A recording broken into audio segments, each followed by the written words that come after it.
Yes, the recording started, yeah. Sure. Right, ladies and gentlemen, a big warm welcome to the next episode of the Underlights podcast with myself, Robert Blundell. I was going to try and blend it, but this fella's put on my toes. Yeah, I'm not going to... We recorded a couple of weeks ago, and as I say, I'm not technical. I never professed to be.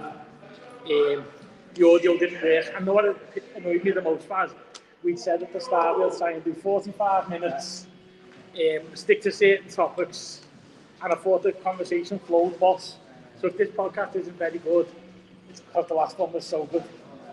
But I do appreciate, because I was going to try and blend it, but you made it clear that wasn't going to happen. Yeah, it's getting the for it. Yeah.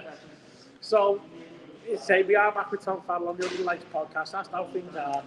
I know I've asked you already, but the first question I've asked all my guests is, how did Tom Farrell first find himself in a boxing gym? I'd had a few little goals early on.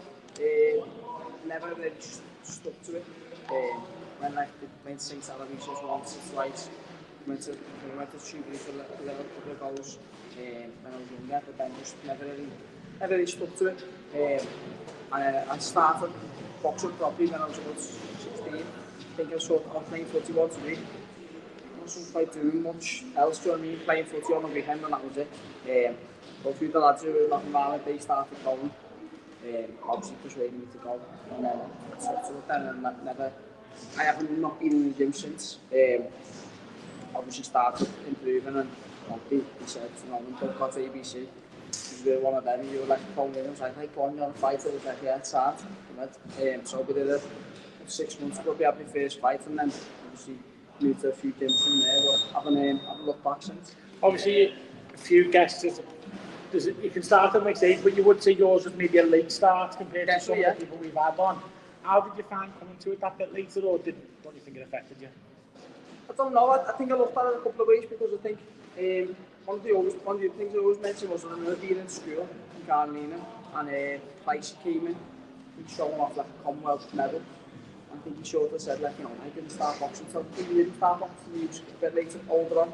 And I always thought about that, you know, maybe it's not too late for me to start. And then obviously when I did start, I didn't look back then. Yeah, I think I looked at it as in, you know, some people who were boxing when we were 10, 11, you know, they got to like my age and then jibbed it. Yeah. I thought that could have been me type thing, you know what I mean? And, you know, maybe it was meant to be that I didn't start until later on, and obviously I've then gone professional from there. Obviously you started a bit later, but you managed to cram quite a lot into that amateur career considering you did start later. How many bouts did you have? Amateur 41 amateur bouts. Obviously come up against top kids, Robbie Davis, who've just seen in the ABAs in the region, Mark Cameron a couple of times, and then I think I finally won our region, beat Nathan Bennett in the final, then went on to box with Lewis Whitton. I think we got beat in the final that year, so yeah, I was looking in the ABAs and obviously up against top kids and fought some top kids in my 41 fights. Yeah, so as you said there, 41, it is a good number of amateur bouts considering the stage you came into the sport. You said you were around a couple of gyms. What gyms did you train at? So I trained at ABC, I had about 16 fights there. Then I went to Stockbridge, Pakistan, and then I ended up going to North there for the later stage in the career. But I think I probably had most of the fights in over there, but about 20 fights. Because I know when you were coming through, I know it spoke about a bit, but that senior squad Moseley Vale had at that time, there was a good few of you who all boxed at a good level, around the same age, around the same weight. Who was actually in that squad? Because I always mix up who was there with you, the new boxers. Obviously Robbie Davis was already there at that time. Yeah. Tom Carus was there before him, but I think he sort of left before we went there. Then we had obviously myself, Simon, Steve Owen, Kyle Backer, Lloyd Campbell, Lewis Jacobs, and Luke Willis was there for a bit as well. And then Mokai came a bit later on then.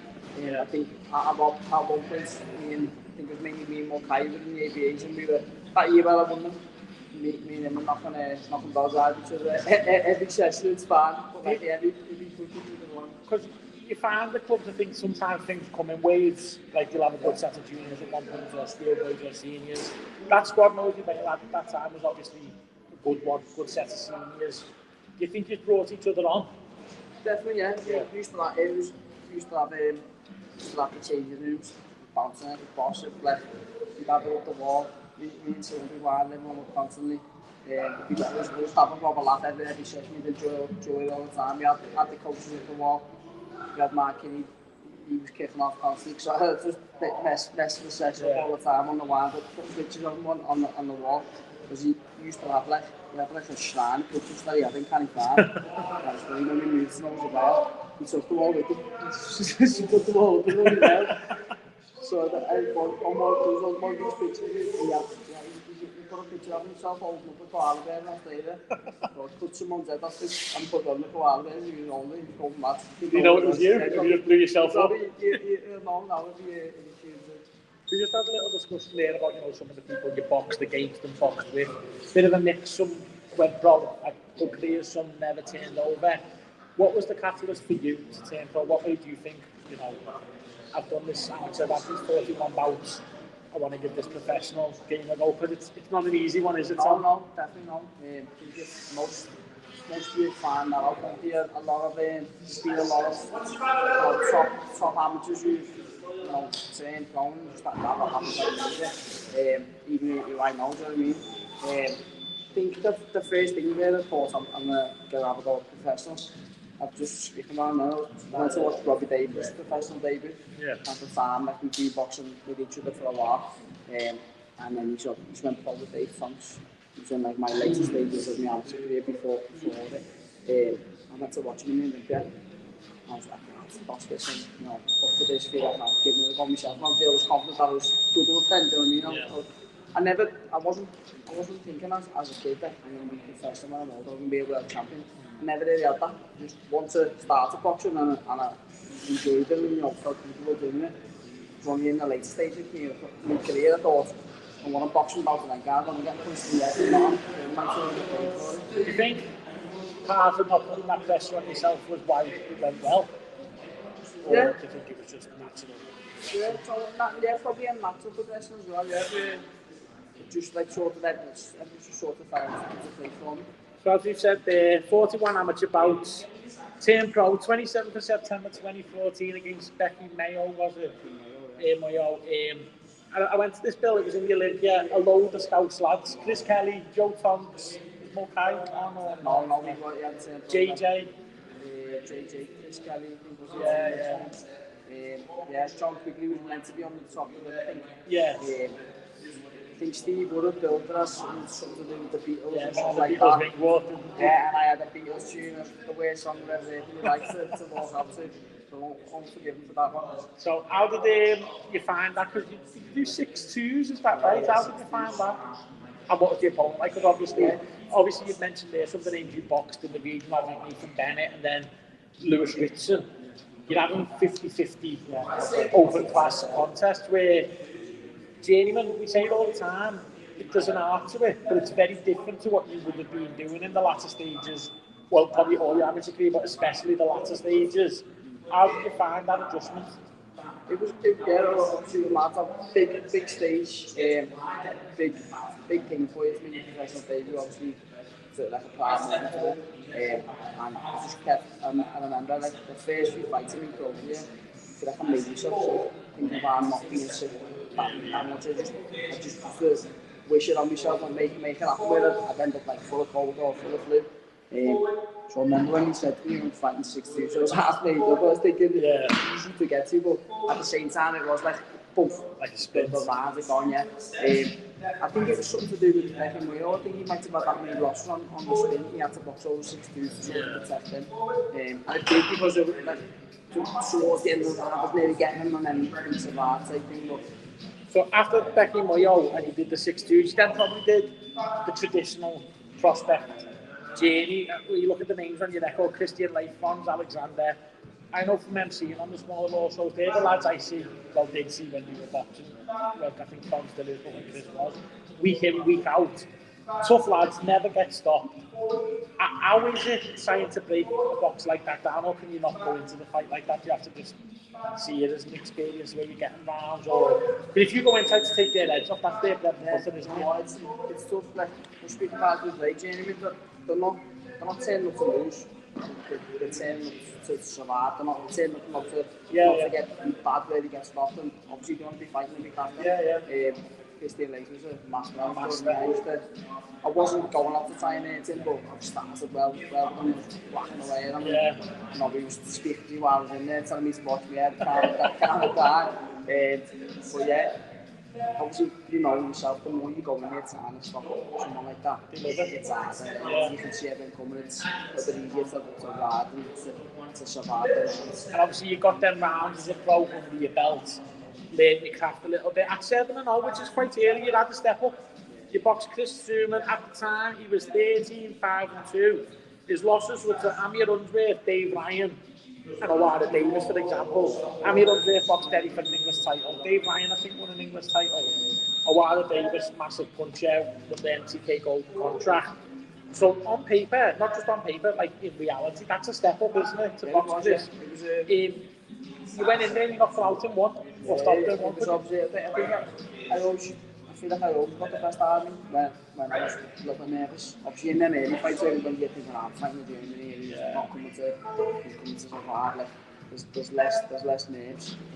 So yeah, when I was fighting someone who's of his caliber, you know, I had that little nerves around him. What I wanted to ask was, because when you're at 7-0, you could have boxed another gym, really, another 6 and 8. How did the opportunity to box Chris come about, and did you take it? Was it like a no-brainer, or was it a plan to target him? No, just, you know what, I left it all down to Steve Wood. I trusted Steve Wood from the get-go. You know what I mean? I feel like he always looked after me well, posh fella. And yeah, he just, obviously, I'd had a tough fight before that, where I think he was sort of like to see what I was capable of. It was on a Jolly Boy show against the kid called Luke Kelleher from Sheffield, right? Tough fella. That was my first 6-rounder, and we were put over either arm over the stitches. But yeah, so that was my first 6-rounder with Luke, and now obviously my second build on was with How did it come about the stoppage? Because there was a couple of knockdowns. Yeah, 3 knockdowns. There was a knockdown in the first 10 seconds. Yeah. Literally just found my feet, slipped back hand, brought him right on, caught him flush, he went over. Yeah, that was pretty much one before. And then put him over again, relaxed, put him over again. And then I started walking the hands together, the speed to it, and go rest. I think at that stage, probably it would have been the best win on your leg. Yeah. You had another bout after that, and then after that, we've got the poster behind us as an Evertonian as well. I love this bout you had with Kofi Yates, because when you think about everything about it, it was a 10-rounder, so it was a step up to 10 rounds.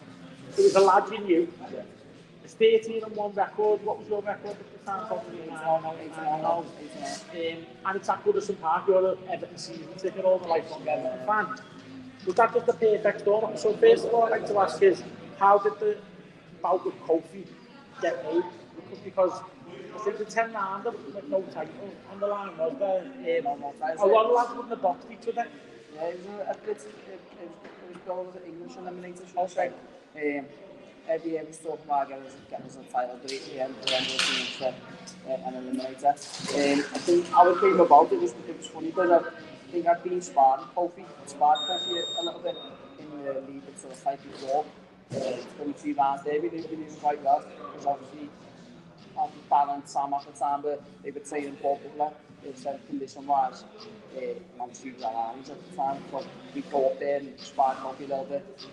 And then it was one of them, I think, obviously, Bellevue was in charge of the fighting, the event. So he sort of like offered us and said, listen, you can have Fazza can have a 6-rounder against the fun, this much or whatever, or you can have a decent fight. 10 rounders, so it was a bit like one of them, you're getting off the 10 round, you're thinking, oh, fuck my bloody for the 10 rounder, well, you done 6 a few times. One of them, go on, let's go.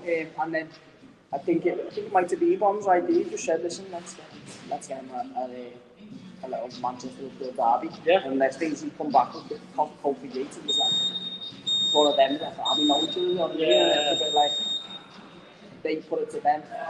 And obviously we both said, yeah, we'd have it, do you know what I mean? Do you think it was a case of, even though you know each other, like each other, the opportunity was too good for both of you? Yeah, of course, yeah. Especially for it was a bit of one of them, do you know what I mean? Like, they asked for that or we asked for it, it's like they probably felt a little bit like, yeah, that's not on them asking for the fight and then vice versa. But yeah, we knew we'd done that. He's been mates, there's no speak to him now, do you know what I mean? But, you know, we weren't going to not take the fight. So when it comes to that fight, there's two questions I want to ask, and you can answer them in whatever order you want. Yeah, the first element of it is I was thinking the fight itself, because Kofi's 13-1. Yeah. I don't know if he'd done more than 6 rounds. Yeah, he boxed. I think he boxed Ben Wager. I think he beat Ben Wager for the centre fight over 10 rounds. So on paper, he's more experienced. Yeah. How did you find the step up in class boxing then? Because you won the fight. What was the scorecard in the end? 97, 93. Yeah. Obviously, at the time, you don't know how the fight's going. Obviously, all of the occasion. So I wasn't quite sure at the time. I thought I won, but I wasn't sure. I mean, everyone else, when you watch it back, you tell you like, you boxed great. It was a good performance. But as I said, my first 10 rounds, and I remember like I must have got, I think I was 4 rounds in. It was a high pace. And I was like, come on, you've only got 4 left. But I was thinking, haven't you lied? I knew I had 6, so and I think I started feeling the pace a little bit, round 7. And then I feel like I always find with the second win, then I feel like I was still strong 8, 9, 10. I know you said you'd sparred Kofi. Yeah. Was it different fighting to spar him? No, quite similar. I think we knew what each other brought. Yeah. To be honest, I'd pushed my hand up in the fight before. So like I think I had the whole camp like with proper bad knuckles. I ended up having to get injections after that fight. Like just looking to get away with the fight. There wasn't a chance that I wasn't going to fight on that card. I'd never like said I wouldn't, do you know what I mean? But like yeah, it was. Obviously it didn't go as I thought it would. Do you know what I mean? I knew it would be a tough fight. Yeah, it was, it was a good performance. So that's the other side of it, though, like the event side, that being like an Everton season ticket, always sitting in the garden seat your whole life. How did they feel being boxing on that pitch where probably, I was going to say you've had loads of happy times, we've probably had more sad times there, haven't we? I can say that Everton season ticket holder myself, but as a Blue, is that like I know it's not a dream come true, you probably dream was to play there when you were a kid, but how was it being in the stadium to fight? Was it?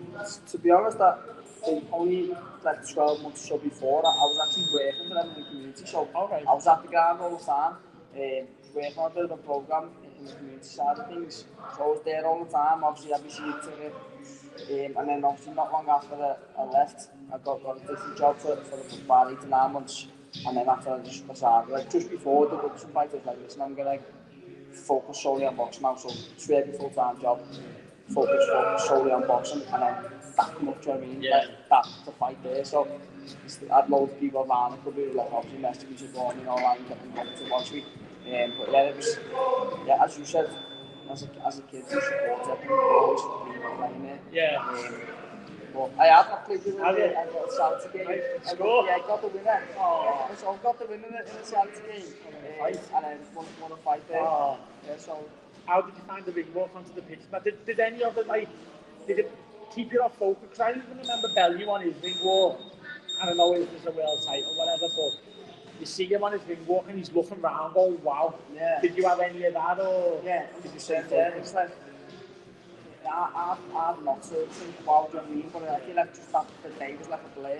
Just like, boom, I remember going to dance, getting picked up, getting down there, and we got down there at 3 o'clock before I knew it was boxing, so it was like, boom. Yeah. But I think I had to get stitches after it, so by the time I got my stitches come out on a few interviews, it got changed. It was like, a few fights had been on, and it was getting a bit lively then, and obviously Bellew, the way he did it, and the way he won, it was like bouncing people.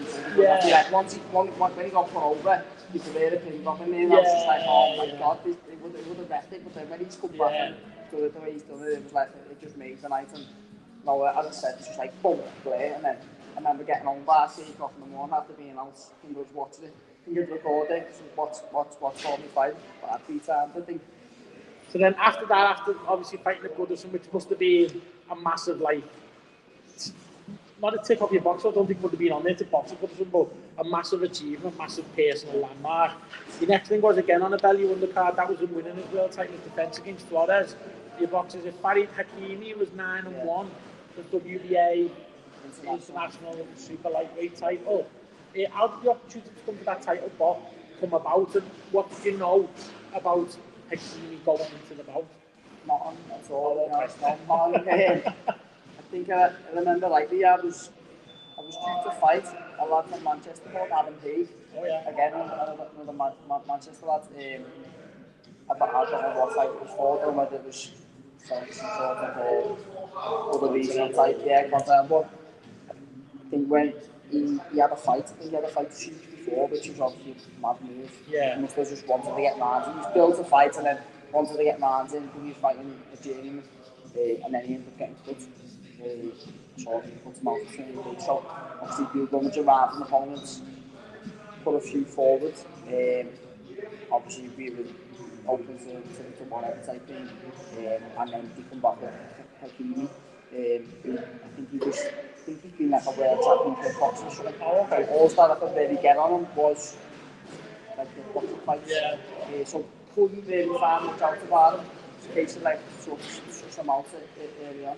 So that was a big bill at the arena. Yeah. Telly bill. Yeah. Title on the line. How did you, obviously with him being a kid from a kickboxing background, and you found him out, you got the win. How did you find that bout going? Was he awkward given his kickboxing background? Or how did you find it? He was very tricky. I said not much about him, and we were on late, we were on after value, which was obviously good because getting up early and getting the stadium early, the arena should have sold. I think Jake Callum might have been on that night. Yeah. Like one of the early ones, so we were there from early doors. There's a few options that we could have been fighting as like a bit of a float. Didn't come about, we got red a couple of times, didn't happen. And then obviously when values flat on Flores, we were having there from early. Yeah, they were there. So that dragged on a little bit. And then obviously we were running after all that. So quite tired. I think I was a bit flat. Probably wasn't my best performance, but dug in and got the win against a tough kid. And also it was another one, like obviously at the Goodison build, you had like some big scouts names in the card. You had Jed Whitfield on the card, but like Bellew was on, Pricey was on, Smiths were on, that Echo show, Derry was on against Luke Campbell, Bellew was on. The big events to be about, aren't they? After that one, you have another contest, and then our mate Tommy Carus, who we will give a shout out to, with some good luckies back in the bare knuckle world. It's a chaotic man, isn't he? So that's what makes suit him. Yeah. How did that bout come about? Because you alluded to him before, nobody left knows you there before, but you very much knew each other, didn't you? Yeah. I think it was the perfect fight for Tom to get back out there. Yeah. I think I wasn't too sure how many times he boxed before that, but I think he boxed Tom Stalker and he got a goal. Yeah, Drew with Stalker. He boxed someone else, Josh Leather. He boxed Josh Leather. Yeah. And then probably he just needed to get a fight. I mean, it was obviously once I'd been on a few shows like that and got a few wins, there was a bit of a target on my back. And wasn't it? Everyone was trying to have a little go and get themselves up there. Do you think that was just? I don't think there was any malice in it, was there? No, we made Tom. I don't think it was Chris Glover. Yeah, I think Chris Glover was. We know what he's like, don't we? He's I think at the time I was a bit aggrieved by it, a bit pissed off, but that probably fueled me fire for the fight itself. For me personally, like I was meeting both of you. Yeah. So I was like what? Yeah. How many people would have been in that boat? There was loads of coaches from over there who obviously been saying Tom previously, then saying me. And like, obviously when two scouts fight, it's different, but obviously with us, we had loads of the same mates, loads of the same coaches and everything. So what about the bout itself? Because Tommy's like, he's a 6 foot 10 stone southpaw, he doesn't fight like one, does he? A bit of a nightmare, He's a right-handed southpaw as well. It went to 10 rounds. I think he won by like a similar scorecard to the Kofi one. 97, 94. Yeah, something similar scorecard. I mean, from the outside looking in the crowd, that night a few berries in, I felt you were a sharper boxer in there, but it was a good, hard fought. I think I come on strongly. How did you find it? Because did you know it you sparred? We'd actually, as professionals, we'd sparred quite a bit as well. Yeah. He was at Blundell. Previously, with Nick General and Robbie Wood. And I used to spar many doors. In my country, obviously, relationship with guys that we used to go there and spar. And obviously, I think for that fight, he was saying with General so obviously, Gary, good mates with Gary as well. I remember after the fight, because I remember as the fight was going, you can hear voices, can't you? You can hear voices shouting. So Gary saying his mates to go to us. And so he's up at the stairs, Gary shouting, come on, son! Shout at the top. So I think at the end of the interview, it's, hey, Debbie, you're back. Obviously, you best, you know what I mean? I was in the crowd that night having a few bites, and when people shouting, come on, Tom, it could have been either of us. I think it was probably Tom. And I know with Debbie, it did. I mean, in the crowd, there's probably people sitting with each other who come to watch each other. Obviously, a good win there on that. You got another win after that, and then you were back in the arena boxing O'Hara Davis defending your title, I believe. To be honest, when you think I was defending, I think it'd become vacant for a box score. Really? Same belt? Yeah, because I'm defending them between a certain time. We all know what O'Hara can do. We've seen him do it, changing the right out. The first round was very going well, wasn't it? Then right at the belly, got Kofi Yates, got him Miranda. Shot into the ones that you don't see, to be honest. I took obviously, you get it early on, you think how I think you can much of his power going once you worried, then you just got to switch off late, pump, and go over with it, and the cameras like job me back on. Obviously, it was an hard night, got stopped eventually in the middle rounds, didn't it? So then, nearly every professional except maybe Mayweather and Rocky Marciano will go through it. That was your first loss as a pro. How did you feel bouncing back after the defeat? Was it like, did you feel it was just pick up where you left off, or is this rebuilding thing? I had about 3 months just chilling, to be honest. Yeah. Obviously training, but like no sort of plan of fighting. Took quite a bit of weight out, because the event everything I've ever been. And then said, I think I boxed in the March after, so that was like the end of September, so we didn't box for like 6 months. And before that, I've been boxing regular. Yeah. So that was when that was the first period of activity, so I feel like that's when you notice how hard it is to get your momentum back going. I think that's when my career sort of like became a little bit stop-start then. Yeah. Not through any fault of my own really, but like just the way it went, I think. Yeah, so you had one back and then you boxed Phil Bowers for the Commonwealth title on the Smith Higgins card, I think. He was a very tricky customer, wasn't he? How did you feel that bout went? To be honest, I was just very slippery. Just hard to pin down. You all at 6 stage, you got older. From the top gym, repping down south. Yeah, and he was just slippery, just better on the night, to be honest. And then I remember your next big one was probably, should have been the Massive contest. Yeah. Box Sean Dodd from Birkenhead, who I think everyone loves Massive who meets him. Yeah. Big ticket seller, great lad. I remember thinking, for that one, this can't be a bad fight. And obviously, just as it was warming up, you suffered a cut, which caused a halt to the contest. So, even though that was technically a loss on your record, I've never really seen it as one. Couple of questions on this one, if that's okay. How did the bout come about? How was it boxing match? Because I know you get on with him and you like him, and he's not exactly orthodox. But then, how frustrating was the ending as well? So, if we could deal with how it came about again, another lad, it seems to be a bit of a theme in your career. Obviously, both managed by Steve Wood. Yeah. Good mates, knew each other for years. Sparred with obviously Steve said, listen, Eddie's put this forward. We'll have it, I mean, good fights, I think Massive is predominantly like it. to step up to super lightweight. So yeah, we both obviously agreed to it. And then things gone well. I think at the time, my little girl had just been born. I had a fight. In this October, like the first week of October. I thought we'll still have that, so we want to make sure I don't get put or nothing like that.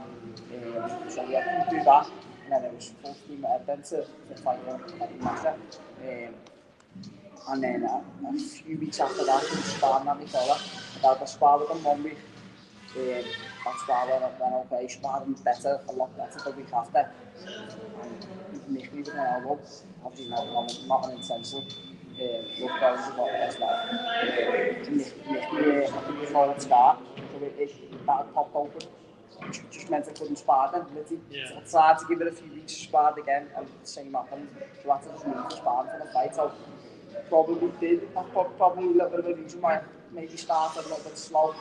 Maybe taking me time to get into it, but still thought at the time that when we said this was the part of it, I'll get this. Was that at the end of the 4th round? Yeah. If that it was quite early in the 4th round. Hadn't completed, though, it would have been a technical draw. But so I probably should have said that, yeah. But obviously in hindsight, it's easy to say that now when it can't go on. How did it sort of take the, obviously getting pumped up, probably did you feel like you were coming into it as well? And then, how frustrating is that? And then is it like it kills you, or is it like it's the risk of boxing? To be honest, it was a. I went. I thought I'd gone right in the early rounds. Obviously, 3 rounds had gone by. I thought it was probably maybe 1 up. But it was close. Yeah. And then the 4th round, when the clashes happened, I thought, I've got to go for it. Yeah, I've got to make sure that win this round. Yeah. I probably had in my head, I know what I need to do if it gets stopped to get the win. And I feel like I probably put it on him, and like I had him in trouble in that 4th round. Obviously, Dan didn't really want to let me carry on. Yeah. I couldn't see it was right in the middle, so it was going in both bars.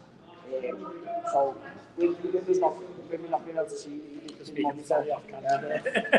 He didn't want to let me carry on. So thinking, I'll get this win. Yeah. And obviously it went for Massa. And I remember at the time Massa was going, we'll get another fight out of this, we'll make more dough and be sad. So did you think that would happen again? Yeah, but it was meant to be. Yeah. It was meant to. The plan was I needed to get myself a win, and then me and Mash would go for the title in the summer of 2020. And obviously, March 2020, I was due to fight over in Switzerland. I remember this one. Yates was about to call, let's have a little wait then. So I got that opportunity to fight in Switzerland, and then both lockdown, and then that was it. And then that was another curveball in my career. Do you feel that? How big an impact looking back? Because at the time everyone didn't really know what was happening. No. Looking back now, do you think that sort of robbed a period of your career? It's robbed loads. It's put an end to loads of fighters' careers.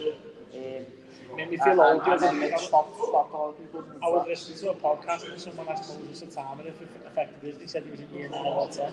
So it did. Yeah, it's a bit of school. Yeah. It's a bit of school. But yeah, so obviously COVID frustrated, as you said, they killed a lot of careers, ended some certainly stalled, unless you were lucky enough to be at the very top. Obviously, if you were Matchroom or Flank One, you were still getting fights behind closed doors, but the likes of Wazoo a little bit lower down the pecking order, Steve Wood,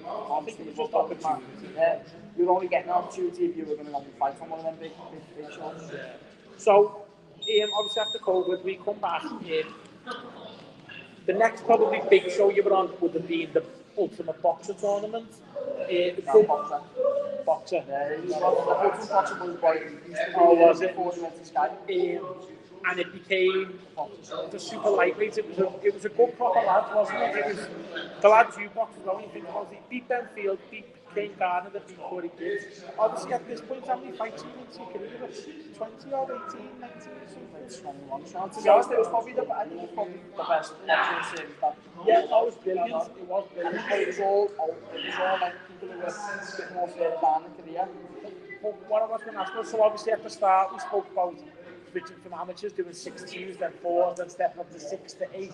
How did it go going back to 3 rounds, but 3 times in a night? Did you have to change your training or? You know what? Yeah, we had to adjust it, but I feel like because I'm new, I had the 10Bs and 12Bs under my belt, and I can fight at a good pace. I feel like I understand. I'll be sound over PBs. I'll be able to box straight over PBs, and then after the thing, just go through it again. Do you know what I mean? I feel like I knew I had it. I thought, didn't think it was going to be easy. I knew it wasn't going to be easy, but I thought to myself, I've got this in my locker. If you go quickly through the 3 contests, Ben Fields up first. Yeah. How did that one go? It was very cagey, but I feel like I felt like at the time boxing did off. Like I said, it was good. I feel like people were filling him up to be this big nightmare. I think he can be a nightmare, but I just didn't let him. I think I've rather because I think what my comments made his head go, and he just started steaming into the ring. He was fuming because I said I was going to box his head off. I think he just came in running in, and I think he was gone after the first round. Was anything on your mind that I've got to do this twice more tonight, or did No, I just feel like I was fighting in that more. Each fight, I just take each fight as it comes. So then after the Benfield one, King Gardner. Yeah. How did that contest go? Was that the one? Was it in your draw? Yeah, put King down. Won't let him take out either. I keep tagging him all the time. But yeah, he's still a good lad. Yeah. No pain, well, do you know what I mean? Dan's good mate with his hard coach. Yeah. So yeah, we get on well. We were speaking before that. Obviously, he had a lot of beef, didn't he, with Nathan Bennett. Yeah. So like, they got through first, so I was made up because we thought they're going to knock crap out of each other. They're going to be shattered by the time they get in with me. But yeah, that was a good fight. A tough couple of rounds. Oh, yeah, put him at the end of the end of the third. And he was gone. Yeah, he was gone, and then we got him. Jumped on, nearly got him, but and then the bell went. But yeah, that was a boss And then the final contest against Corey Gibbs.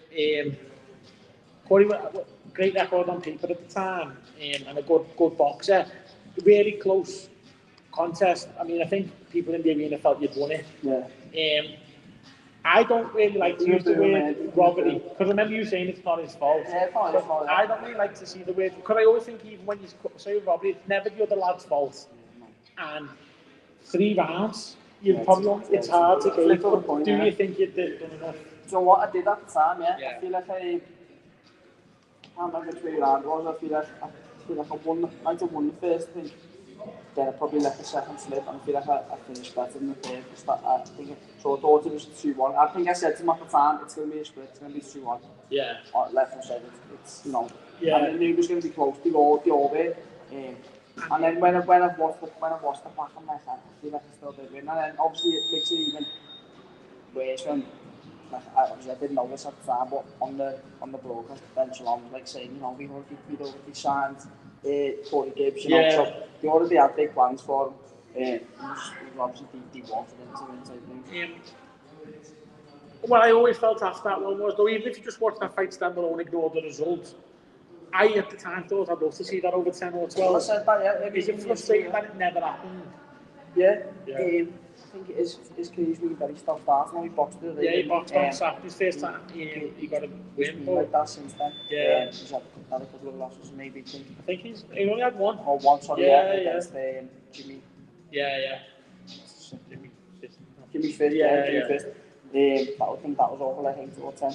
But yeah, I would have loved that opportunity, but I think he is probably a lightweight. Yeah, but he weighed in on Saturday 136, so probably tells you the story. Never seen that in my life.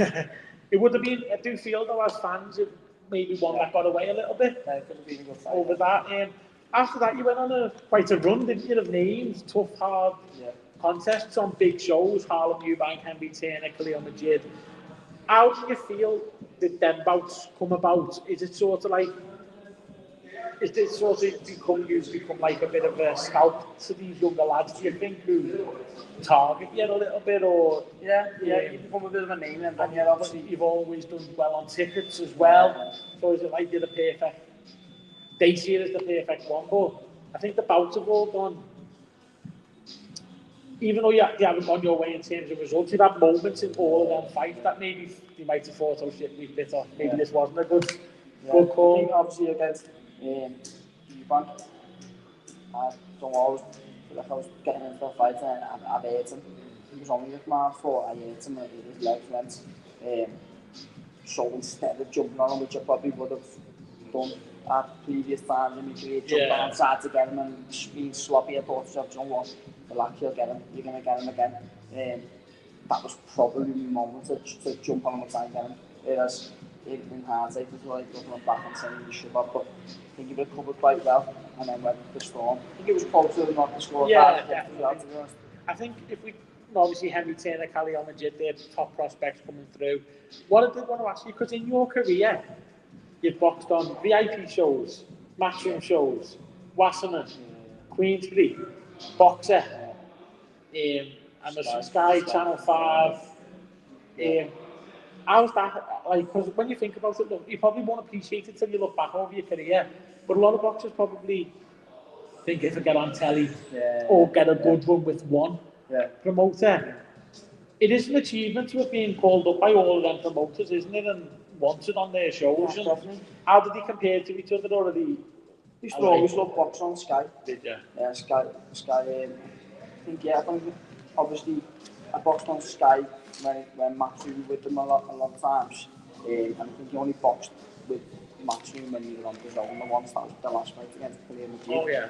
But I always loved boxing on a Sky Sports sort of platform. And how did you find, like, because I remember you never really seemed to have a massive pre-bout before meal with anyone. I remember being at because I took Derry for it was the same day your press conference against Tommy. I took Derry, so I managed to get a fucking boss space at the front, and you and Tommy were like, there was no needle in it, but it's a big event. How did you find them fight week, like press conferences, workouts, weigh-ins, the day with the big walls of media, wasn't there, and like hundreds of cameras? Did that affect you, or did you embrace it? No, I feel like maybe because it was so early on in my career that started happening. I feel like I took to it quite quickly, and I feel like I've always been good on camera. Like I've never really bottled it or like been cracking under pressure. I feel like I'm quite comfortable. The other thing, I think, if we reflect on your career so far, because there's another question coming, but like, you've always done well with ticket sales. How do you think, is that just because of what you like and the way you are with people, do you think, or? Yeah, I'd like to think so. It's just obviously because I feel like I'm a good lad. I'm quite likable, you know what I mean? I'm not don't really dislike anyone or not get on with anyone. Because you've never really relied on like pushing and shoving to sell a fight. You've still done the tickets on them. I remember getting tickets off you for the massive fight, and I remember I got 10 off you, and we couldn't get them together. We had to have like two. Not worse. But it is what it is. So it's one thing you don't miss when you even like the last few fights. The last fight was in the Echo, but the one before that and the one before that was in London. It was just like sound on it. Do you feel it puts a pressure on you delivering them, dropping them off? Or? Yeah, of course. It is a bit of a nightmare, but it's part of the job. And I feel like so many people who've been, even probably more talented than me, and like because they haven't been able to sell it, and like they haven't been able to like get their head around. That's what they need to do as part of it. Do you think the fact you had that personal touch of dropping them off, or saying come and meet me in the gym, or I'll come to yours, or come to ours? You think that's what kept people coming back to buy them? Yeah, probably. I think there's loads of people like that, isn't there? Like the likes of Josh Warrington and Nathan Heaney. They're out people used to say to me, why don't you let your mum, or why don't you let someone do it for you? And I feel like I used to like not knowing where I was up to, so I'd always like to know how many bits of it and what money you need to get in this, that, and the other. Whereas if someone else would do it, probably wouldn't be able to relax. I remember my phone started ringing once. People ordering tickets for one of Derry's fights. He put my name in the Echo. He done an interview in the Echo and said if anyone wants tickets, contact. I put my personal number. You should have done that to Danny. Imagine his reaction to that. He ended up losing tickets once. Cost us £400. So what did trust them again? So speaking of tickets and trusting them again, because it's been a while since you have boxed, but you've not officially said anything. Well, you did on my last podcast, but we didn't get the sound. So, what is the plan? Is there a plan to carry on? Yeah, so I hadn't officially like retired, but obviously everyone had asked me on the farm, like every time she go have Egypt, for a couple of times, I was a bit up the wall at home. I was like, you know, move out and shit like that. So like I had other stuff to do, you know what I mean? So like, rather than like sound a bit too distracted by other things, I just said I'll get myself sorted first. Because once you say that, it's out there as well, isn't it? Yeah. If you say either way. So yeah, I have been having a little training, doing some boxing again. Obviously I'm fit, I haven't stopped training. Yeah. I'm always in the gym, I'm always coaching, I'm always staying fit myself, but I haven't really been doing much boxing training. Only till the last few weeks, I'm having a go. See if the fire's still there, and see, you know, maybe have a little spar, see what I'm thinking. So I might have a chat with Steve and say this will get me out. So is that probably the plan? Yes, still an option, yeah. Still 10 stone? No chance. I think everyone keeps saying, hey, look at that lad, you put a bit of weight on that. I was like, don't know if it's a good thing or a bad thing. Obviously, we alluded to it as well, like outside of boxing, you've done your PTs in the gym and coaching. Yeah, I've done that all alongside me, yeah. How do you think, say when your career is done, is that something you're going to continue with? Yeah, definitely. Would you ever look to coach fighters, do you think? Yeah, 100%. Yeah. Obviously, yeah. To be honest, like, a lot of people are saying, I just general public, you know what I mean? Yeah. Want to keep fit, enjoy boxing. But yeah, when you get someone who wants to boxing, is keen to boxing, it's great. Obviously, I help out coaching with amateurs in the gym, and I've done for years. And some of them have turned over now, haven't you? Obviously, Lucas has just been in here. Lucas has turned out. Obviously, Jamie, there's a few others. Yeah. So is coaching something that we'll see past, whatever happens with your boxing career, coaching, we'll see? Yeah, definitely. I've been a coach. I think I got my amateur boxing coaching badge. Like, my first few years of boxing myself as an amateur. Yeah. I've always been a coach. I've done coaching in university, football, boxing, loads of other little coaching badges to me, but yeah, I've always enjoyed coaching, and obviously now it's that full-time job anyway. So I think that is we managed to reboot the podcast there after the second hour. Let's have a look, because we did target 47. So, no, thank you for coming back on, because even though you've only 45 to people watching, that's 90 minutes of your life I've taken. An hour and a half, well, you can watch it whenever you want now, with sound and everything. I hope you press record. I really appreciate you coming back on, because a lot of people would have told me to fuck off. It's the longest I waited. People have been asking, you know, when are you going to you've announced that you're doing Fazza. Must be such a big deal. So, what we would look to do though maybe is, if you do have another go, we'll get a little pre and post fight. Yeah. No doubt I'd have a black eye for it all. Yes. But cheers, Tom. Thanks for coming on. Thanks a lot.